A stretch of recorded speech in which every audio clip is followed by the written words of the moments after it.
ابو ذر غفاری رضی اللہ تعالی عنہ یہ حدیث بیان کرتے تھے کہ حضرت صلی اللہ علیہ وسلم نے فرمایا کہ میرے گھر کی چھت کھول دی گئی۔ اس وقت میں مکے میں تھا۔ پھر جبرائیل علیہ السلام اترے اور انہوں نے میرا سینہ چاک کیا، پھر اسے زمزم کے پانی سے دھویا، پھر ایک سونے کا تشت لائے جو حکمت اور ایمان سے بھرا ہوا تھا، اس کو میرے سینے میں رکھ دیا، پھر سینے کو جوڑ دیا، پھر میرا ہاتھ پکڑا اور مجھے آسمان کی طرف لے کر چلے۔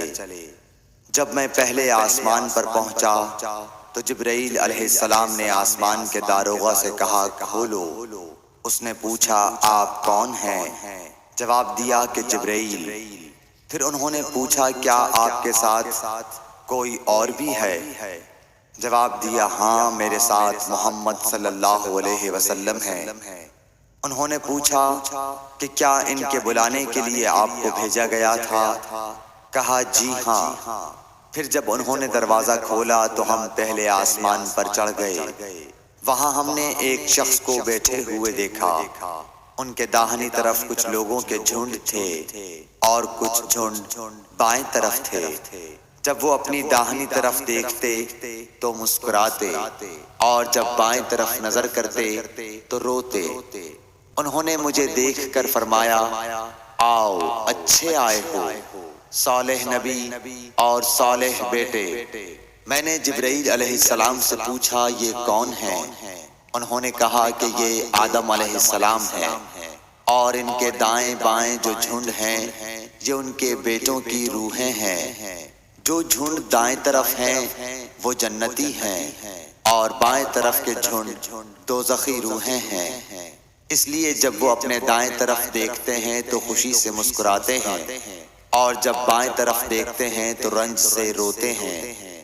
پھر جبرائیل مجھے لے کر دوسرے آسمان تک پہنچے اور اس کے داروغہ سے کہا کہ کھولو۔ اس آسمان کے داروغہ نے بھی پہلے داروغہ کی طرح پوچھا، پھر کھول دیا۔ حضرت انس رضی اللہ تعالی عنہ نے کہا کہ ابو ذر نے ذکر کیا کہ آپ صلی اللہ علیہ وسلم یعنی نبی صلی اللہ علیہ وسلم نے آسمان پر آدم، ادریس، موسیٰ، عیسیٰ اور ابراہیم علیہ السلام کو موجود پایا، اور ابو ذر نے ہر ایک کا ٹھکانہ نہیں بیان کیا، البتہ اتنا بیان کیا کہ حضور صلی اللہ علیہ وسلم نے حضرت آدم کو پہلے آسمان پر پایا اور حضرت ابراہیم کو چھٹے آسمان پر۔ انس نے بیان کیا کہ جب جبرائیل علیہ السلام نبی کریم صلی اللہ علیہ وسلم کے ساتھ ادریس علیہ السلام پر گزرے تو انہوں نے فرمایا کہ آؤ اچھے آئے ہو، صالح نبی اور صالح بھائی۔ میں نے پوچھا یہ کون ہیں؟ جواب دیا کہ یہ ادریس علیہ السلام۔ پھر موسیٰ علیہ السلام تک پہنچا۔ انہوں نے فرمایا آؤ اچھے آئے ہو، صالح نبی اور صالح بھائی۔ میں نے پوچھا یہ کون ہیں؟ جبرائیل نے بتایا کہ یہ موسیٰ ہیں۔ پھر میں عیسیٰ علیہ السلام تک پہنچا۔ انہوں نے کہا آؤ اچھے آئے ہو، صالح نبی اور صالح بھائی۔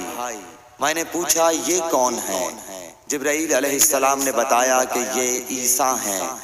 پھر میں ابراہیم علیہ السلام تک پہنچا۔ انہوں نے فرمایا آؤ اچھے آئے ہو، صالح نبی اور صالح بیٹے۔ میں نے پوچھا یہ کون ہیں؟ جبرائیل علیہ السلام نے بتایا کہ یہ حضرت ابراہیم علیہ السلام ہیں۔ ابن شہاب نے کہا کہ مجھے ابو بکر بن حزم نے خبر دی کہ عبداللہ بن عباس اور ابو حبا الانصاری رضی اللہ عنہم کہا کرتے تھے کہ نبی کریم صلی اللہ علیہ وسلم نے فرمایا، پھر مجھے جبرائیل لے کر چڑھے۔ اب میں اس بلند مقام تک پہنچ گیا جہاں میں نے قلم کی آواز سنی جو لکھنے والے فرشتوں کے قلموں کی آواز تھی۔ ابن حزم نے اپنے شیخ سے اور انس بن مالک نے ابو ذر سے نقل کیا کہ نبی کریم صلی اللہ علیہ وسلم نے فرمایا، پس اللہ تعالیٰ نے میری امت پر 50 وقت کی نمازیں فرض کی، میں یہ حکم لے کر واپس لوٹا۔ جب موسیٰ علیہ السلام تک پہنچا تو انہوں نے پوچھا کہ آپ کی امت پر اللہ نے کیا فرض کیا ہے؟ میں نے کہا کہ 50 وقت کی نمازیں فرض کی ہیں۔ انہوں نے فرمایا آپ واپس اپنے رب کی بارگاہ میں جائیے، کیونکہ آپ کی امت اتنی نمازوں کو ادا کرنے کی طاقت نہیں رکھتی ہے۔ میں واپس بارگاہ رب العزت میں گیا تو اللہ نے اس میں سے ایک حصہ کم کر دیا۔ پھر موسیٰ علیہ السلام کے پاس آیا اور کہا کہ ایک حصہ کم کر دیا گیا ہے۔ انہوں نے کہا کہ دوبارہ جائیے، کیونکہ آپ کی امت میں اس کی برداشت کی بھی طاقت نہیں ہے۔ پھر میں بارگاہ رب العزت میں حاضر ہوا، پھر ایک حصہ کم ہوا۔ جب موسیٰ کے پاس پہنچا تو انہوں نے فرمایا کہ اپنے رب کی بارگاہ میں پھر جائیے، کیونکہ آپ کی امت اس کو بھی برداشت نہ کر سکے گی۔ پھر میں بار بار آیا گیا، پس اللہ تعالیٰ نے فرمایا کہ یہ نمازیں عمل میں 5 ہیں اور ثواب میں 50 کے برابر ہیں، میری بات بدلی نہیں جاتی۔ اب میں موسیٰ کے پاس آیا تو انہوں نے پھر کہا کہ اپنے رب کے پاس جاؤ، لیکن میں نے کہا کہ مجھے اپنے رب سے شرم آتی ہے۔ پھر جبرائیل مجھے سدرۃ المنتہا تک لے گئے، جسے کئی طرح کے رنگوں نے ڈھانک رکھا تھا، جن کے متعلق مجھے معلوم نہیں ہوا کہ وہ کیا ہیں۔ اب کے بعد مجھے جنت میں لے جایا گیا۔ میں نے دیکھا کہ اس میں موتیوں کے ہار ہیں اور اس کی مٹی مشک کی ہے۔ صحیح بخاری حدیث نمبر 349۔